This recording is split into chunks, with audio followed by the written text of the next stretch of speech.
Hi, my name is Riley, and I chose the Sudan genocide for our social problems class for the presentation. The group being persecuted were the not nomadic, no, not the nomadic, sorry. They were the non Arab Africans, and they were being persecuted by the Arabs and the government. This group was from the Sudan region of Darfur, and there were really no ethnicity differences, or at least there was no visible differences. They all looked the same, and they were all equally indigenous to the area, minus the fact that one was Arab and one was not Arab. And so there was really no social construction, and not one was higher or lower on the scale. And but the dominant group in the region were the Arabs at the time. They were seeking what the black farmers had, and that was resources, because a major drought hit Sudan in 1970s, and it carried all the way through the 1980s, which is really when this conflict started.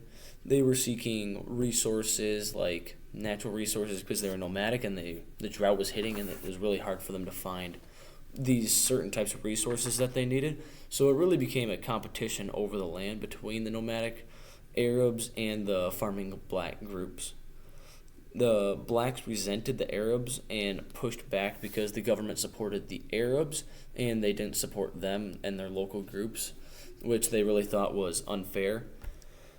And like we talked about in Chapter 9, whether this is or isn't an ethnic cleansing, I think it is an ethnic cleansing because, by definition, the forceful removal of a religious or ethnic group or a specific group of people, which the Sudan government teamed up with the Arabs and really drove the black native farmers out of their land, and which by definition is ethnic cleansing. And I have a little timeline of when it started and what all happened. The drought hit in the 1970s and carried on through the 1980s, and the nomadic Arab farmers moved in, causing a lot of problems because they were in search of these resources that they were looking for.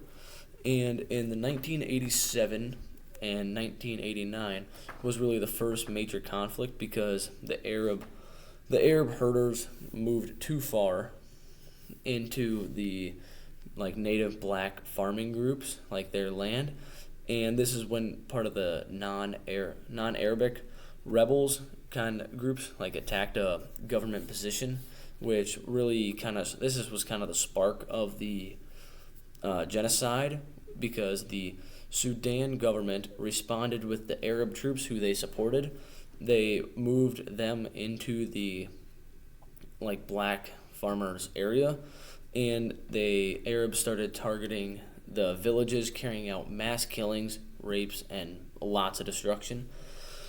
In 2004, so just a year later to the present, 1 million people were displaced, and tens of thousands are dead, and 2 million are still in refugee camps, and it's actually still ongoing today. They never really fully stopped fighting, and which makes it really hard and really sad for families in that area who keep getting displaced or have nothing to do with this issue, and they are the ones facing the consequences for it. And there was, as we talked in Chapter 9, this would be along the lines of expulsion, because expulsion's definition is driving someone out based off their religion.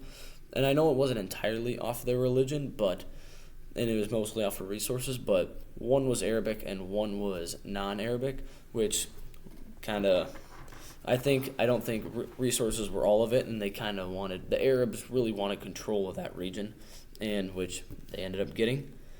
A few aid places that helped out that reached out, that were safety nets, were the WFP, which provided emergency food and aid to millions of people in Sudan, and the UNHCR.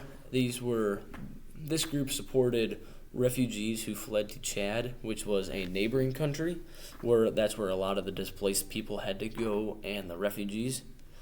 And one more was the WHO, which provided a lot of needed medical support there for the people that were injured there and that came to the camps.